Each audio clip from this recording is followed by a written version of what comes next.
Getaran di hatiku yang lama usahakan belayanmu seperti saat dulu, saat-saat pertama kau dekat dan kau kecup bibir ini dan kau bisikkan kata-kata aku cinta padamu. Jadi haiku ini adalah puisi-puisi pendek khas Jepang. Jadi originally berasal dari Jepang dan ciri khasnya adalah dia hanya terdiri dari tiga baris dan 7 suku kata. Masing-masing baris itu terdiri dari 7 suku kata. Nggak maksimal, harus 7 suku kata. Jadi nggak bisa kurang, nggak bisa lebih dari 7 suku kata. Harus pas dan mengandung unsur alam di dalam. Sesuai dengan pesan dan juga dorongan orang tua, didikan orang tua. Jadi saya pilih kuliah dulu gitu di Melbourne, di University of Melbourne, dan kemudian berharap ketika pulang masih bisa melanjutkan karir di dunia seni. Tepuk tangan. Untungnya lagi nggak terlambat ya, pulang masih alhamdulillah bisa ngejar lah ya. Iya.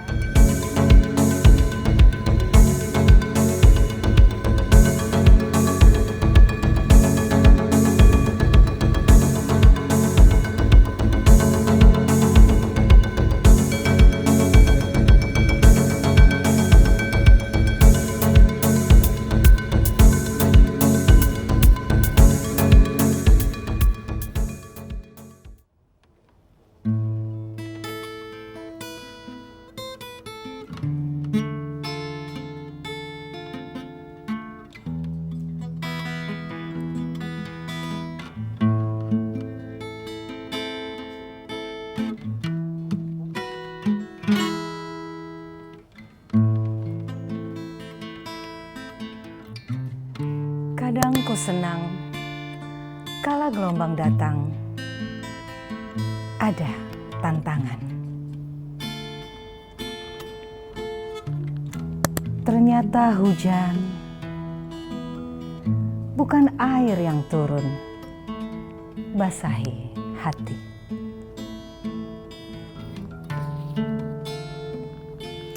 Mega berarak, menawan keresahan, mendera angan.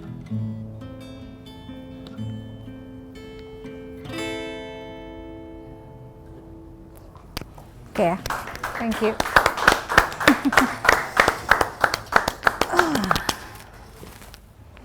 Oke, assalamualaikum warahmatullahi wabarakatuh.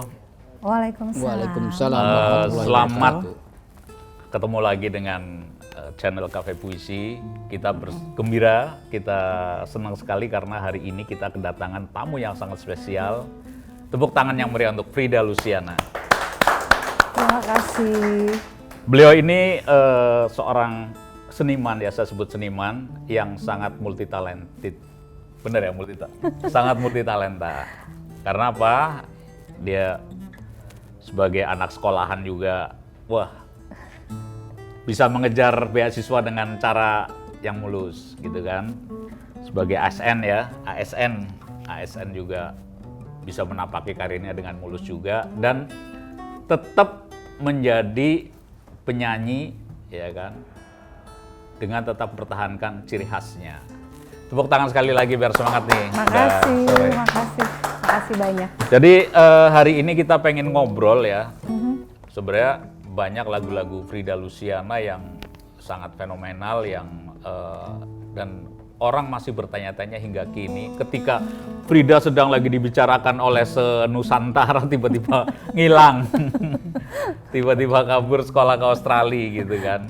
Kalau orang-orang tertentu, orang pada memimpikan menjadi sangat terkenal, udah di posisi itu, tapi Frida nggak merasa eman-eman gitu. Mungkin kita pengen tanya itu lagi ya. Monggo.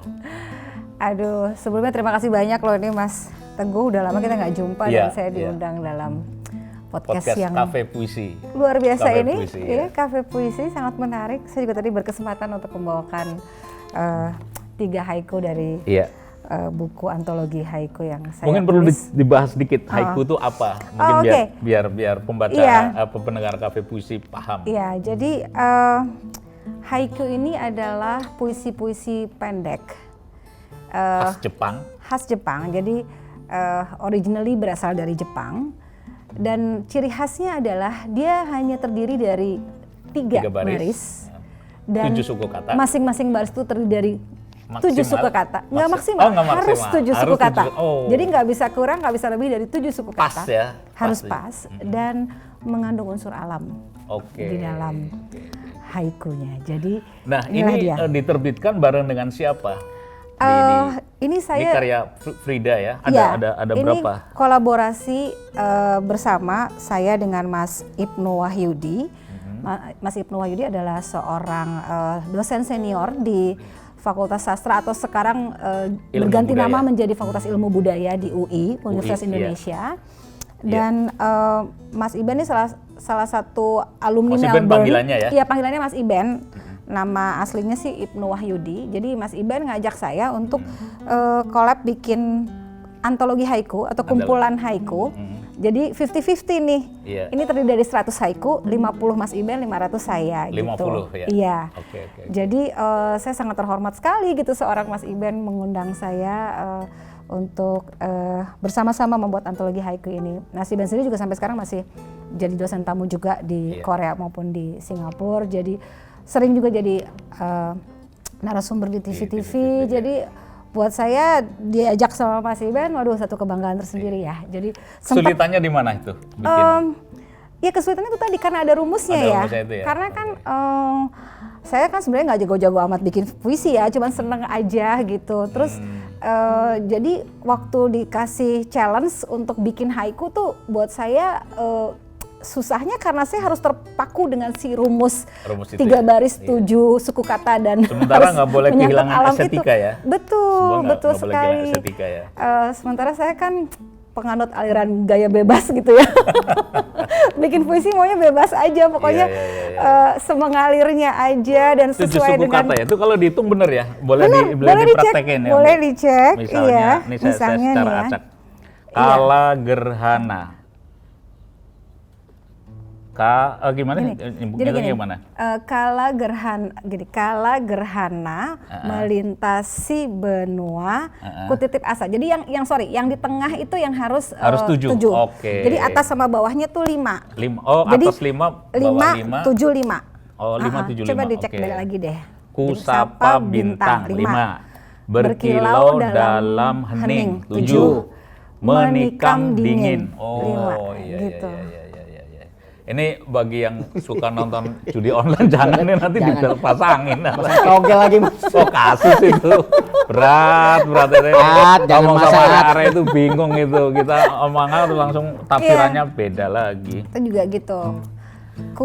Ada ini enggak? Apa maksudnya? Kok tiba-tiba ngomong kusapa bintang? Kok tiba-tiba muncul berkilau dalam hening?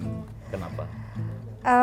Ya itu kan gini ya, per haiku ini per satu pemahaman ya, jadi per satu tema lah gitu. Jadi kalau yang kenapa bintang berkilau dalam hening menikam dingin itu, jadi saya menganalogikannya gini, ketika kita melihat seseorang gitu ya, yang cantik, yang tampan gitu ya, atau yang punya nama yang besar misalnya gitu ya, atau punya popularitas yang baik gitu kan, itu saya menganalogikannya sebagai sebuah bintang gitu kan. Oke. Tetapi ada model yang nyata nggak?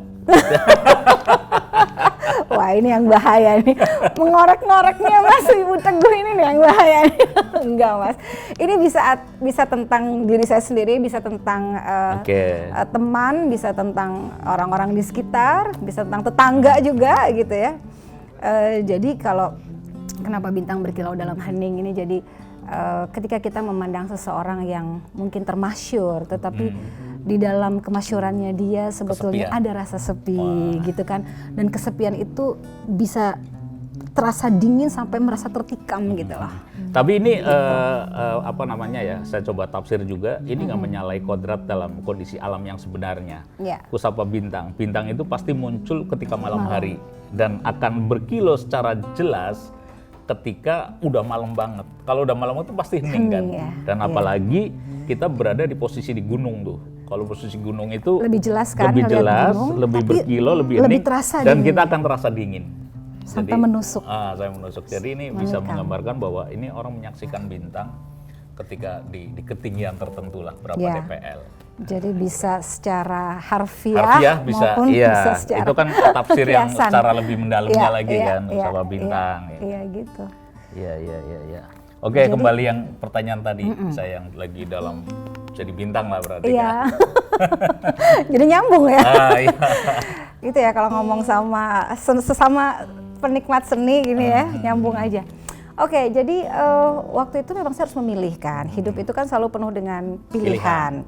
Jadi ketika ya seperti Mas bilang, kata orang saya sedang di puncak-puncaknya karena ketika itu emang kebetulan lagu Segala Rasa Cinta lagi merajai chart-chart di berbagai radio, di TV-TV juga.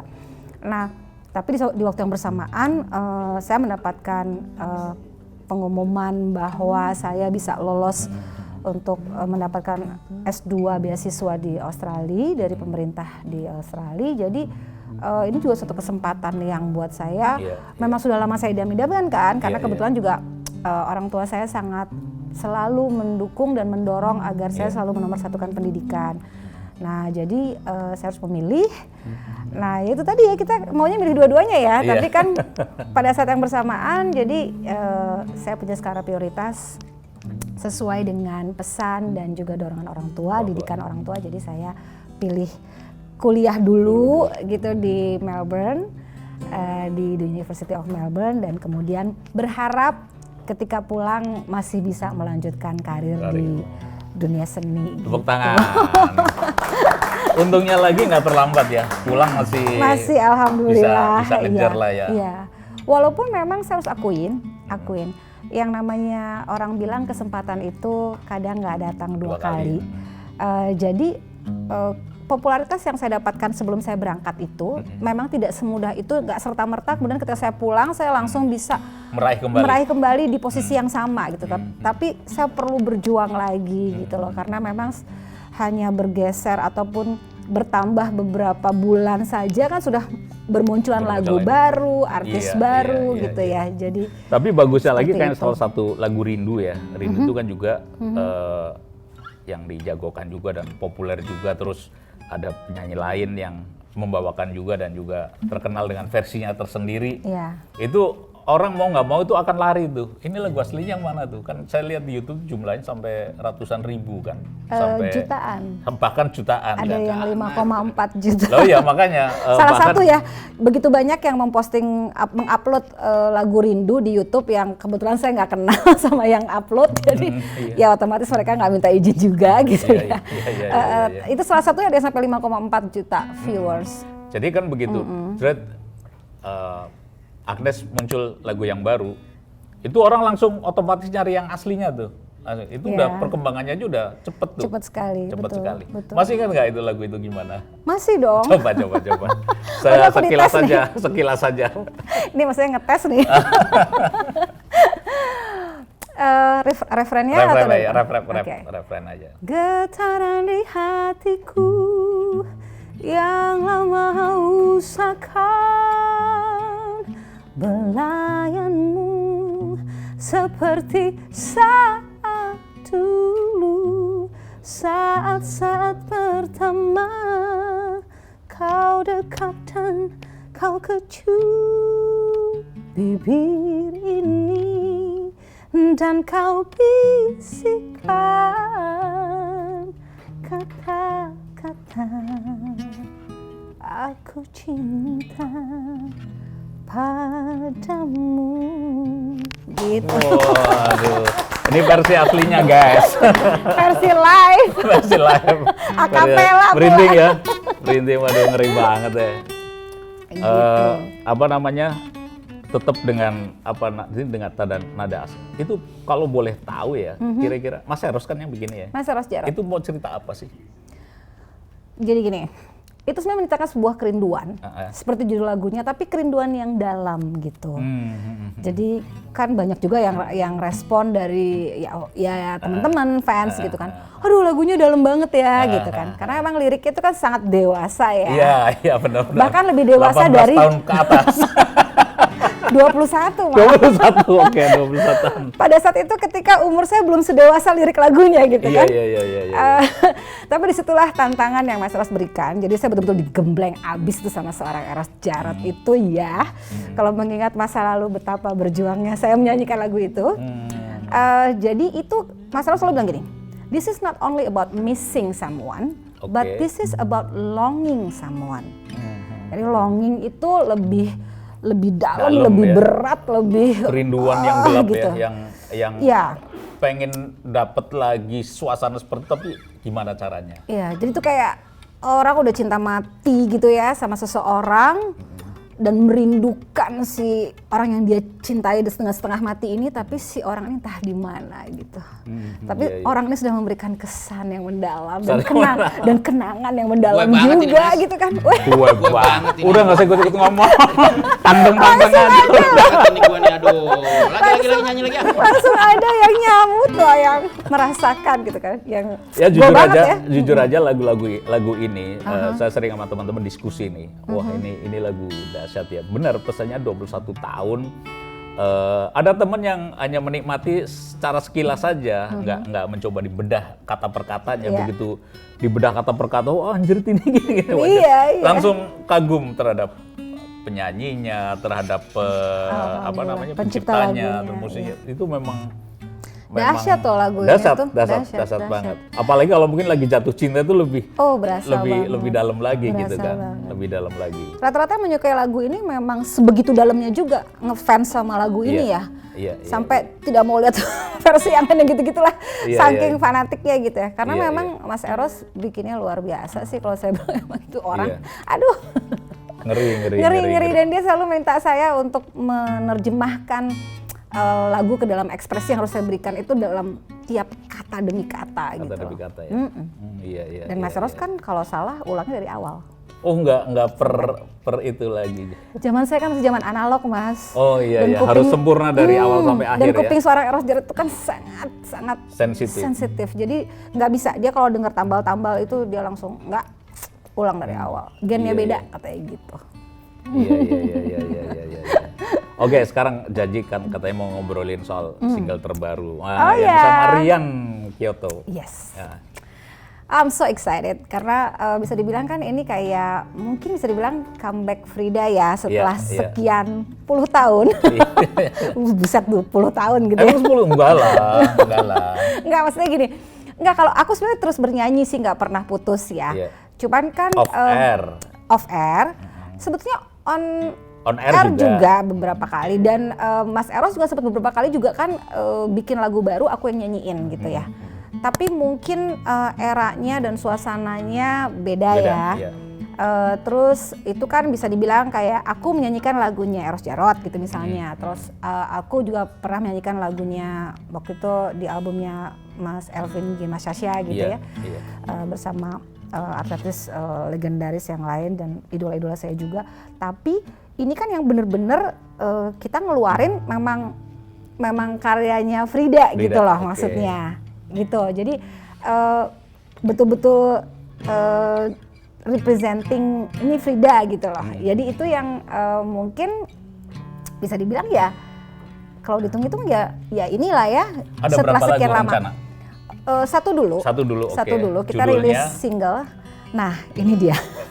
Judulnya nih baru beberapa jam yang lalu diputuskan. Akhirnya Bang Rian Kyoto sebagai pencipta lagunya setuju. Saya usul judulnya Sumpahku.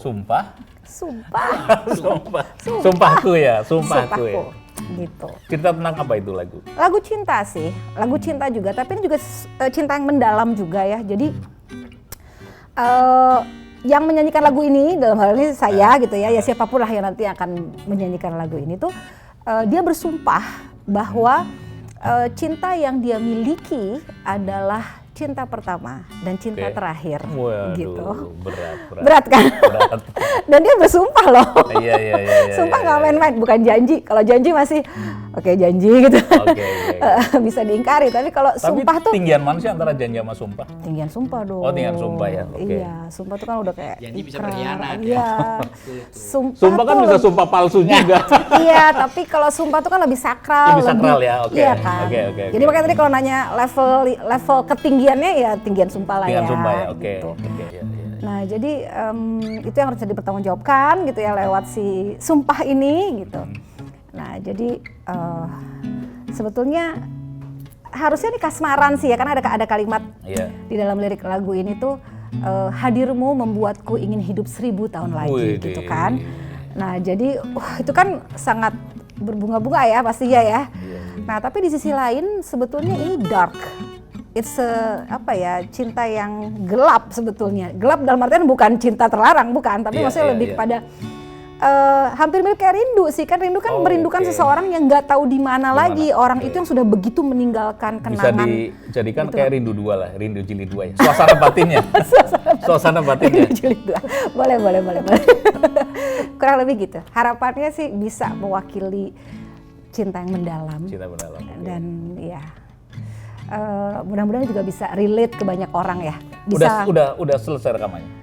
Udah. Kalau saya take vokalnya udah. Okay. Terus kemarin baru isi gitar. Sekarang lagi menuju proses mixing dan mastering. Oh udah, bentar lagi. Kira-kira kapan rencana mau Maunya sih bulan ini, bulan September. Ya. Oh September ya. Iya. Kalau nunggu ulang tahun kelamaan. Iya. Dan justru saya malah berharapnya nih, doain aja pada saat saya ulang tahun saya udah ada single berikutnya lagi. Oke. Udah gambaran kira-kira. Iya, kebetulan ada beberapa yang udah memang nunggu gitu. Jadi saya memang dengan kesibukan saya jadi merasa agak bersalah nih.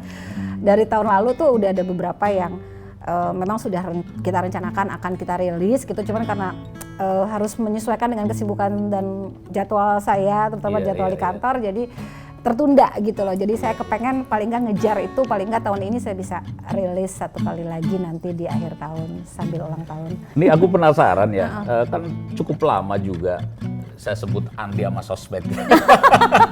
Akhirnya bertobat terus punya sosmed. Itu bertobat sih. Apa kata yang tepat apa kira-kira ya?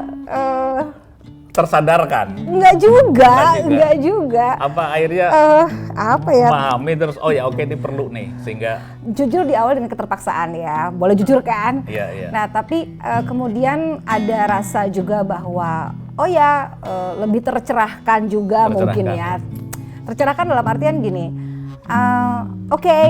saya akhirnya bisa merasakan memang ada manfaatnya gitu kan. Dulu kan saya udah bilang bukannya saya anti sosmed, cuman saya nggak ngerasa saya memerlukan itu gitu kan. Maksudnya dalam artian saya selama ini cukup nyaman dengan WhatsApp dan WhatsApp group, terutama karena kalau misalnya saya mau perform di mana, saya share di WhatsApp group aja tuh udah nyebar dan itu saya udah happy gitu ya. Dan banyak juga yang bilang ternyata cukup dengan WhatsApp group kita udah bisa mempromosikan apapun karya-karya kita ataupun kehadiran kita kalau misalnya saya lagi manggung di mana, saya nyanyi di mana.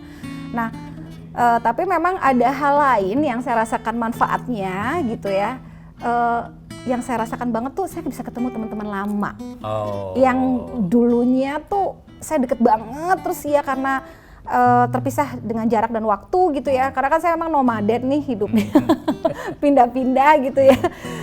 Ya ikut orang tua dinas ya, kemudian saya juga sekolah di berbagai negara gitu kan, di berbagai kota juga. Jadi itu kan membuat saya terpisah ya, terputus komunikasi dengan banyak sahabat-sahabat lama dari berbagai sekolah maupun daerah dan kota negara itu tadi gitu. Nah, si sosmed ini ternyata bisa menghubungkan saya lagi, terkoneksi lagi dengan teman-teman sahabat lama. Itu yang wow, itu saya tercerahkan di situ, jujur aja. Ya, pertama punya sosmed apa? Twitter dulu, Facebook dulu, Instagram atau TikTok atau apa? IG ya, Instagram dulu IG, ya. karena saya ngerasa IG itu lebih simpel dalam artian cuma sharing foto, sharing video gitu. Tadinya saya pikir gitu ya. Tapi ternyata nggak semudah itu juga gitu. Jadi ini kalau Mas bisa cek, terakhir saya posting mungkin udah itu awal Juni, sekarang udah awal September. Oh gila, nggak aktif juga ya? Nggak aktif juga, tapi saya aktifnya lebih di story kali ya. Okay. Kalau story saya lebih aktif, tapi kalau di feed, karena buat saya feed itu kan sifatnya permanen ya. Jadi kalau saya nggak benar-benar yakin atau nggak benar-benar saya untuk diabadikan bener gitu ya? Gitu, ntar dulu deh gitu. Pasti banyak tarsok-tarsoknya gitu.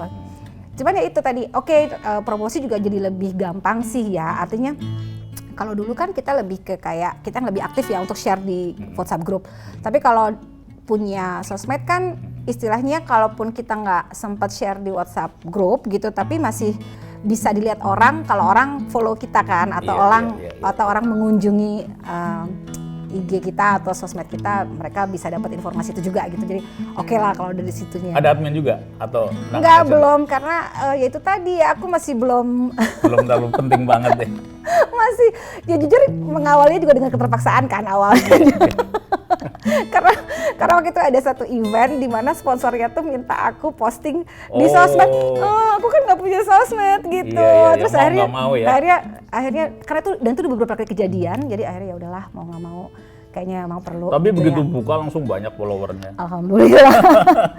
Ternyata masih banyak yang mau follow. Lah iya makanya cepet gitu loh, yang like juga langsung banyak. Alhamdulillah sih ya gitu, cuman ya mungkin perlu admin kali ya biar bantuin posting. Iyalah ya biar lebih aktif. Jadi harus punya TikTok juga, punya Twitter juga, Facebook juga. Makanya aku tuh baru punya, berarti kan WhatsApp tuh dianggap sebagai sosmed nggak sih? Sosmed juga dong. Iya bisa jadi. Tapi nggak terlalu ini ya, masih lebih ke message gitu. Iya. Ya anyway, ya aku baru punya IG sama aku baru punya YouTube kan, yang YouTube, kemarin pas aku rilis.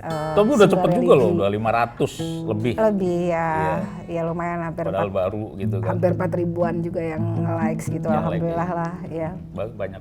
Iya. Oke, aku juga pengen nanya soal corona kan.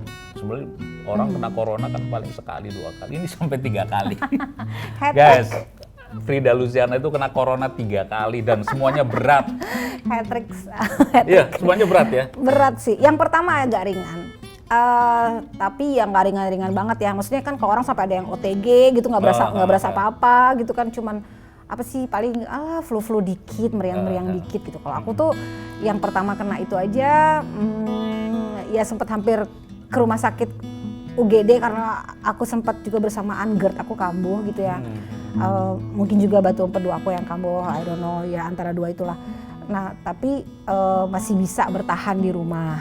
Cuman ya aku kena yang kedua sama yang ketiga itu aku udah nggak mungkin bertahan di rumah karena aku udah sesak nafas dan karena aku punya asma juga kan pada dasarnya, jadi ya itu tentunya memperberat kan. Karena ada komorbid. Berat banget. Ya ditambah lagi yang kedua kena yang Delta itu, papa juga kena di rumah sakit yang berbeda dan papa sampai meninggal setelah dirawat 13 hari di ICU. Makasih Mas, mohon doanya buat papa. Nah jadi ya kebayangkan ya, ya namanya COVID itu kan memang kita jadi soliter banget kan ya, nggak bisa ditemenin siapa-siapa, nggak bisa dibezuk siapapun gitu kan. Jadi mungkin itu juga yang memperberat papa, kondisinya jadi terus drop banget ya, karena papa kan biasa selalu dikelilingin kita, terus tiba-tiba harus sendiri. Dan saya ingat banget kalimat terakhir papa juga waktu kita video call tuh, sepi banget, papa pengen pulang tapi nggak dikasih sama dokter. Itu kalimat terakhir yang saya dengar dari papa, dan itu diulang-ulang. Berapa ya? Waktu meninggal tuh 78,5 tahun papa. Iya. Jadi papa meninggal, saya sebagai anak tunggal tetap harus ngurusin semuanya. Sebelum papa meninggal juga saya tuh masih nggak tidur karena saya baru masuk rumah sakit kan, yang duluan masuk rumah sakit kan papa. Terus baru saya. Nah itu saya sejak masuk rumah sakit sampai papa meninggal tuh saya tuh bisa dibilang hampir nggak tidur sama sekali karena malam pertama yaitu kan administrasi, saya harus masuk ke ruang isolasi segala macam, saya ditanya macam-macam sama suster tuh sampai pagi. Terus pagi-pagi saya udah dihubungin sama rumah sakitnya papa kalau papa ngedrop 55% saturasinya. Sementara diri lagi sakit juga ya. Saya juga perlu istirahat padahal harus happy, tapi harus menerima berita papa makin turun jadi 33%, harus cari obat gitu kan, nyari obatnya waktu itu kan langka sekali kan, nyari rumah sakit aja susah banget dapat kamar, apalagi nyari obat juga nggak gampang, jadi ya udahlah. Tapi itu semua harus saya lewatin, tapi ya alhamdulillah saya masih diberi kekuatan untuk bisa bertahan hidup ya. Jadi itu juga teman-teman saya sampai berani ngomongnya setelah saya meninggal, setelah saya meninggalkan rumah sakit. Meninggalkan rumah sakit. Aduh, itu enaknya ngobrol sama orang cerdas, cepet. Jadi alon-alon pas saya udah ninggalin rumah sakit tuh mereka baru berani bilang kalau kita pada takut loh waktu itu kalau kamu sampai nggak ada gitu loh. Karena mereka ngelihat dari riwayat saya dan dari saturasi saya kan juga sempat turun juga kan. Itu mereka khawatir banget gitu loh. Ditambah lagi saya lagi down pastinya kan karena papa meninggal sebagai anak tunggal, saya nggak ada kakak, nggak ada adik gitu kan. Terus di rumah sakit nggak ada yang nemenin, semuanya serba sendiri. Ya gitulah, saya sendiri juga sesak nafasnya berat gitu karena ada asma, tapi ya alhamdulillah bisa lewat itu semua. Dan sekarang fit banget ya kondisinya ya? Insya Allah. Lagi happy juga kan? mau launching single yang Sumpahku gitu. Harus kan? happy dong. Iya gitu. Cang, lu nanya dong Cang, apa Cang? Gue udah naik tadi. Apa? Gue tuh ngikutin IG-nya Mas. Kan selalu komen gue, cepat sehat ya. Waktu sakit itu kan. Oh iya. Masa sih? Ih, cuman gak dijawab-jawab deh. Nggak mungkin. Ya orang sakit masa suruh jawab, belum aneh juga. Orang sakit aja masih mainan IG kadang-kadang tuh. Lah kan katanya, makanya kan serba salah kan. Punya IG katanya harus share. Pas saya lagi agak mendingan, saya coba untuk share. Paling nggak kan saya juga ingin berbagi informasi ke teman-teman bahwa COVID itu masih ada loh. Jadi selain COVID itu is real, tapi COVID juga still around. Jadi kita harus lebih waspada. Jangan sampai artinya kita kecolongan, jangan sampai teman-teman yang merasa fit terus jadi tidak mau divaksin misalnya, atau tidak mau tetap menjaga prokes misalnya. Jadi kan saya harus juga menyebarkan informasi dan sharing. Iya, udah 3 kali. 3 kali udah.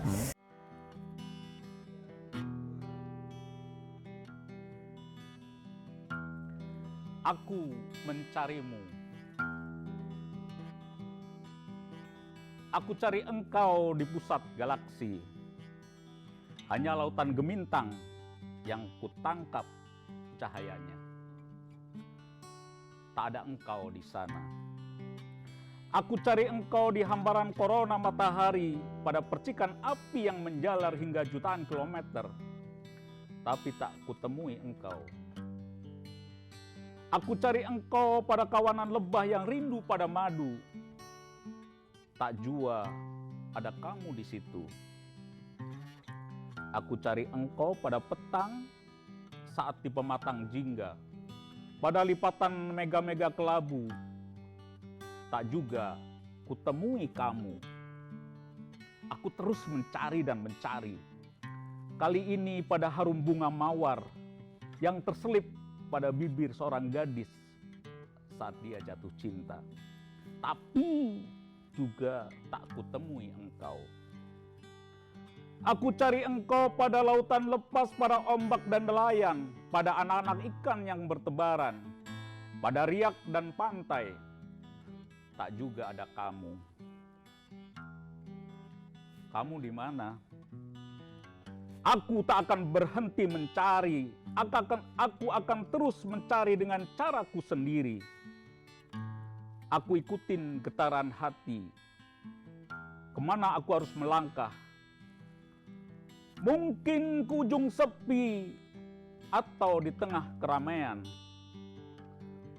Orang-orang yang sedang berpesta atau pada hati seorang pria yang sedang menunggu pujaan hatinya. Aku tak akan lelah, mencari adalah perjuanganku. Aku cari kau pada lipatan daun kelapa saat lebaran tiba. Aku berlari, mataku terus terjaga, aku berlari, hatiku tak pernah tidur. Siapa tahu engkau muncul tanpa diduga-duga. Lalu muncullah suara tanpa ada wujudnya.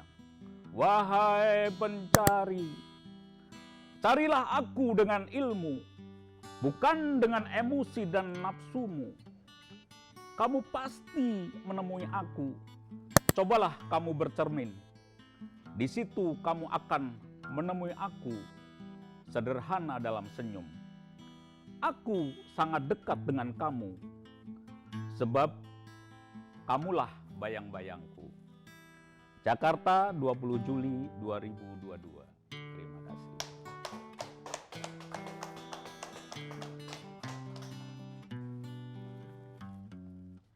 Ini puisiku juga. Iya. Tentang apa? Pencarian. Kepada siapa? Tentang yang dicari. Pada Tuhan. Baiklah. Pada Tuhan. Pada Tuhan. Gitu. Cang, ada lagi nggak, Cang? Cukup kayaknya, Mas. Cukup, belum lah, masa? Puisi sudah. Oh, puisi udah. Puisi Terus? sudah, bincang-bincang udah. Ya, maksudnya Minumnya pertanyaan- belum sama Oh dimakannya. iya, belum ditawarin Gitu ya? minum. Dulu. Iya, Oke. dulu. Ini gorengannya masih Wah, masih lah. Ini sponsored by Aqua gitu? enggak. Jangan disebutin. Ditutupin. Pokoknya minum air putih lah gitu. Bebas.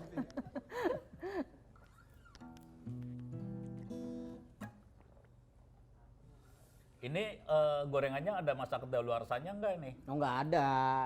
Masih layak ya? Masih layak. 4 hari baru kada luar sama. Oh gitu. Kecuali gorengan yang 2003 ya. 2003. Ini 2001 nih. 2001 Mahal. malah Kategori- boleh. Kalau kategori- 2003 malah nggak boleh. Nggak boleh. Oke. Oke, teman-teman, sebelumnya saya mengucapkan terima kasih dulu buat Frida. Terima kasih udah hadir di Cafe Puisi. Sama-sama. Terima kasih udah membaca haiku. Saya jadi Iya. punya pengetahuan baru tentang puisi yang pendek-pendek. Iya. 5 suku kata, 7 suku kata, 5 5 suku kata. Jadi 3 baris saja. Oke. Iya. Dan, harus tentang alam. ada unsur Itu alamnya. udah dapat ini. Terus terima kasih udah sharing tentang lagu barunya Sumpahku. Juga Iya. tadi udah nyanyikan refren lagu Rindu yang waduh kita merinding semua. Makasih. Terima kasih juga udah sharing cerita tentang sakit ya tadi, Iya. corona. Ya. Yang belum mungkin tentang lagu religi tadi belum sempat diomongin. Iya, biar kesini lagi. Oke, ya kan? Oke, teman-teman Cafe Puisi, terima kasih sudah nongkrongin di Cafe Puisi. Jangan lupa subscribe ya. Kalau memang ini menarik, dibagikan ke teman-teman lain, share dan like. Iya. Sampai sekian. Wassalamualaikum warahmatullahi wabarakatuh. Waalaikumsalam.